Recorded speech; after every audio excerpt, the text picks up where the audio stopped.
आणि म्हणून ती जागृत करण्यासाठी, आपल्याला अवेअर करण्यासाठी, भानावर आणण्यासाठी परमेश्वर अध्याय 2 श्लोक 3 मध्ये असं आपल्याला सांगतात बरं का.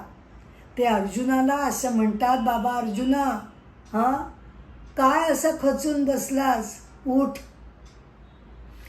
तुझ्या मनाचा हा दुबळेपणा तू काढून टाक आणि खणखणीतपणे युद्धाला उभे राहा. म्हणजे मग याचा आपण अर्थ काय घ्यायचा, तर आपण असं म्हणायचं की ठीक आहे, एक बॅड पॅच माझ्या आयुष्यात आला, अगदी वाईट वेळ आली, खराब वेळ आली, मान्य, आणि त्यानं मला चिक्कार नैराश्य आलं, हे पण बरोबर आहे.